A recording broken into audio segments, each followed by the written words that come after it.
Hi అండి. మనకు Saturday ఏం జరుగుతుందో ఆల్రెడీ అప్డేట్స్ అందరికి తెలుసు. సండే ఏం జరుగుతుందో కూడా తెలిసిపోయింది. కానీ ఇప్పుడు సాటర్‌డే జరిగేది మనం అంతా ఎక్స్‌పెక్ట్ చేసిందే. ఆల్రెడీ ప్రోమోలు చూసినాము. సండే జరిగేది మాత్రము అన్‌ఎక్స్‌పెక్టెడ్ షాకింగే. ఎందుకంటే శ్రీజ ఎలిమినేషన్ అవ్వడం ఏంటి అని అనిపించింది నాకు. ఎందుకంటే శ్రీజకి నాకు తెలిసి 5థ్ పొజిషన్‌లో ఓటింగ్ పడుతున్నాయి. అప్పుడు అందరు 10 మంది నామినేషన్‌లో ఉన్నప్పుడు 5థ్ పొజిషన్‌లో ఓటింగ్ పడుతున్న అమ్మాయి ఎలా ఎలిమినేషన్ అవుతది?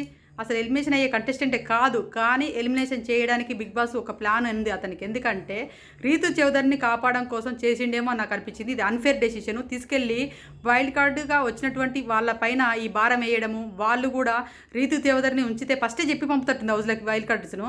ఎవరిని తీసేయాలి, ఎవరిని ఉంచాలని చెప్పి పంపించినట్టుంది బిగ్ బాస్. ఎందుకంటే రీతు చౌదరి ఉన్నదనుకో డీమాన్ పవన్‌కి రీతు చౌదరికి ఒక ట్రాక్ ఏర్పడుతుంది. ఆ ట్రాక్ మంచిగానే నడుతున్నట్టు అనిపించినట్టుంది బిగ్ బాస్‌కి. కంటెంట్ వస్తుంది అనుకున్నాడు. ప్లస్ ఇంకోటి ఏంటంటే రీతు చౌదరి వల్ల కంటెంట్ ఉంది. చాలా కంటెంట్ రాబట్టుకోవాలని ట్రై చేస్తూ రీతు చౌదరిని కాపాడేసి ఇక్కడ శ్రీజని ఎలిమినేషన్ చేసినట్టుగా నాకు అర్థమవుతుంది. నాకు శ్రీజ ఎలిమినేషన్ అవ్వడం అనేది నాకు అన్ఫేర్గా అనిపిస్తుంది. మీకు కూడా నాలాగా అనిపిస్తే కామెంట్ చేయండి. నచ్చితే లైక్ చేయండి. అదేవిధంగా ఇంకోటి ఏంటంటే ఈరోజు సాటర్డే ఎవరికి ఎంతవరకు ఇన్పుట్స్ ఇవ్వాలి, ఎవరిని ఎలా దుమ్ము దులిపి ఆరేయాలి, ఎవరికి ఎలా ట్రీట్మెంట్ చేయాలి అనే వీడియోలు కూడా వేసి ప్లే చేసి క్యాసెట్ తిప్పి కొట్టి అన్నీ మలిపేసిండు.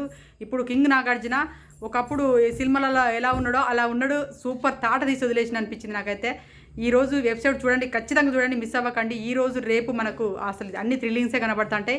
ఎందుకంటే ఎవరో చెప్తుంటే వినే మనం ఇంత థ్రిల్లింగ్గా ఫీల్ అవుతున్నామో అలాంటిది ఎపిసోడ్ చూస్తున్నప్పుడు ఇంకెంత థ్రిల్లింగ్ ఫీల్ అవ్వాలి. కాకపోతే ఇక్కడ ఫ్లోరా గారి ఎలిమినేషన్ అనేది బిగ్ బాస్ చేతులతోనే జరిగింది. అది ఫ్లోరా గారు కూడా నామినేషన్లో ఉన్నారు.